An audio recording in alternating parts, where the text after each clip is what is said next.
বঙ্গোপসাগরে অবস্থানরত শক্তিশালী নিম্নচাপের প্রভাবে বাংলাদেশের দক্ষিণের বেশ কিছু এলাকায়, শুধু দক্ষিণাঞ্চল না, বাংলাদেশের মধ্য অঞ্চল ঢাকা বিভাগ সহ বেশিরভাগ এলাকায় আকাশ প্রচণ্ড মেঘলা অবস্থায় রয়েছে। রাতে হতে পারে ঝড় বৃষ্টি। তো কোন কোন জেলাগুলোর পর এই ঝড় বৃষ্টিপাতের সম্ভাবনা রয়েছে তার সম্পূর্ণ ডিটেলসে আপনাদেরকে লাইভ আকারে দেখিয়ে দেওয়া হবে বা জানিয়ে দেওয়া হবে।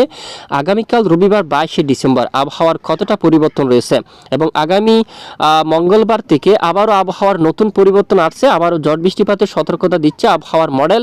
কোন কোন জেলাগুলোর পর এই ঝড় বৃষ্টিপাতের সম্ভাবনা থাকবে, আশা করি সম্পূর্ণ ভিডিওটি দেখুন, অবশ্যই জানতে পারবেন। তো অবশ্যই ভিডিওটি শেষ পর্যন্ত দেখবেন।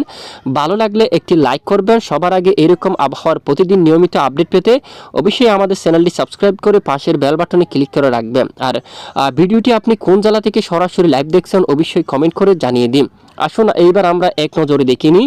প্রথমে আমরা সরাসরি একেবারে লাইভ উপগ্রহ চিত্র মোডটা কিন্তু দেখে নেব। বর্তমান মেঘের ঘনত্ব কিন্তু অনেকটাই বেশি বাংলার বেশ কিছু অঞ্চল জুড়ে। এদিকে আপনারা দেখতে পাচ্ছেন প্রচণ্ড মেঘের আনাগোনা কিন্তু বাংলার বেশ কিছু অঞ্চল জুড়ে কিন্তু দেখা যাচ্ছে। বাংলাদেশের একেবারে উত্তর পশ্চিম রাজশাহী, রংপুর এই দুই বিভাগ বাদে বেশ কিছু এলাকায় প্রচণ্ড আকাশ মেঘলা রয়েছে। দেখুন ঢাকা বিভাগের উপরও আকাশ প্রচণ্ড মেঘলা অবস্থা দেখা যাচ্ছে। দেখুন ঢাকা বিভাগের অধিকাংশ এলাকায় মেঘাচ্ছন্ন আকাশ। মাদারীপুর, ফরিদপুর, ঢাকা, তারপর দেখুন মুন্সিগঞ্জ, শিবচর অঞ্চল, ধামরাই, এখানে দেখুন আপনারা নরসিংদী এলাকা, কাপাসিয়া, বাঁশটাইল, কাতিয়াদি, কিশোরগঞ্জ একেবারে মেঘলা আকাশ রয়েছে, মেঘযুক্ত পরিবেশ। এবং এখানে সিলেট বিভাগেরও বেশিরভাগ এলাকায় মেঘলা, তবে সিলেট বিভাগের উপর ভারী মেঘ থাকলে আপাতত বৃষ্টিবাহী মেঘ নেই, বৃষ্টির সম্ভাবনা কম। এখানে কুলাউড়া, বড়লেখা, বালাগঞ্জ, মৌলভীবাজার, কামালগঞ্জ, বানিয়াচন্দ, এছাড়া জগন্নাথপুর থেকে শুরু করে ছাতক বাজারের দিকে সিলেট, চিরাপুঞ্জি, জাঙ্গিপুর আকাশ অনেকটাই মেঘাচ্ছন্ন থাকবে রাতে। আগরতলা এবং ত্রিপুরা অঞ্চলে আকাশ প্রচণ্ড মেঘলা থাকবে এবং বৃষ্টিপাতও থাকবে। কুমিল্লা এখানে বৃষ্টিপাত দেখা গেছে অলরেডি। এছাড়া লাকসাম আজ 21শে ডিসেম্বর এখানে বৃষ্টিপাত দেখা গেছে। সমোহনী এখানে অনেক এলাকায় রাতে বৃষ্টিপাত থাকতে পারে, বিশেষ করে খুলনা, বরিশাল, চট্টগ্রাম বিভাগের উত্তরাঞ্চলে রাতে বৃষ্টিপাত থাকতে পারে। দক্ষিণাঞ্চলে আপাতত সম্ভাবনা কিন্তু অনেকটাই কম।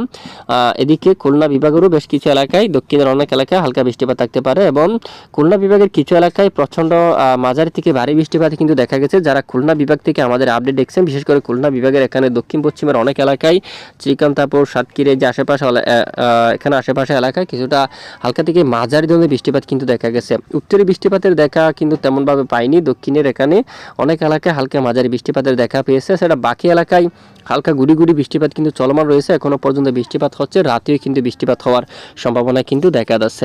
এবং আগামী 24 থেকে 48 ঘন্টার আবহাওয়ার কি পরিবর্তন দেখুন। রবিবার 22শে ডিসেম্বর যে পরিবর্তন আমরা দেখতে পাচ্ছি, দেশের এখানে আকাশ মেঘাচ্ছন্ন হতে পারে নতুন করে। মাদারীপুর এবং লোহাগাড়া, যশোর এবং এই যে সাতক্ষীরা, খুলনা এই সকল এলাকায় মেঘলা আকাশ হতে পারে। এবং এদিকে দেখা যাচ্ছে হাবড়া, করদা অঞ্চল, কলকাতা, উলুবেড়িয়া এবং কোলাঘাট, তামলুক এবং জিয়ানগর, বারুইপুর, পশ্চিমবঙ্গের এই সকল এলাকায় আকাশ মেঘাচ্ছন্ন হবে। এই মেঘ কতক্ষণ দেখুন, বেশ কিছুক্ষণ কিন্তু এই মেঘ কিন্তু অব্যাহত থাকতে পারে এবং এরপর আবারও পরিষ্কার আকাশ কিন্তু দেখা যাবে। বাংলাদেশের কিশোরগঞ্জের দিকে, কাপাসিয়া এদিকে আকাশ মেঘলা থাকবে। বাঁশটাইল এবং ধামরাই, টাঙ্গাইল, কালিহাটি, ভালুকা, তারপর ত্রিশাল, জলকাত্র, ময়মনসিংহ, ফুলপুর, জামালপুর, সরিষাবাড়ি এখানে বেশ কিছু এলাকায় আকাশ কিন্তু মেঘাচ্ছন্ন থাকবে। পেনারবাগ, জগন্নাথপুর, বালাগঞ্জ, সিলেট, চরকাই এখানে আকাশ মেঘলা থাকবে এবং ধীরে ধীরে আবার মেঘ কেটে গিয়ে একেবারে পরিষ্কার আকাশ কিন্তু দেখা দিতে পারে। এরপরে সোমবার 23শে ডিসেম্বর আংশিক ধোঁয়াশা নিয়ে আকাশ পরিষ্কার থাকবে।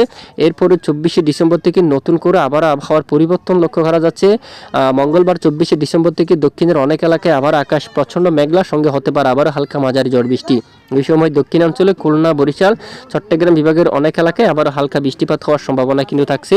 তো অবশ্যই আমাদের সঙ্গে থাকবেন, আমরা কিন্তু পরবর্তীতে আপনাদেরকে জানিয়ে দেবো। আর বর্তমান যে নিম্নচাপটি মধ্য বঙ্গোপসাগর অবস্থান করছে, এই নিম্নচাপের ফলে বাংলাদেশের বেশিরভাগ এলাকায় আকাশ প্রচণ্ড আকারে মেঘলা অবস্থা রয়েছে। তো এ হচ্ছে আজকের আবহাওয়ার গুরুত্বপূর্ণ আপডেট। এতক্ষণ আমাদের সঙ্গে থাকার জন্য অসংখ্য ধন্যবাদ।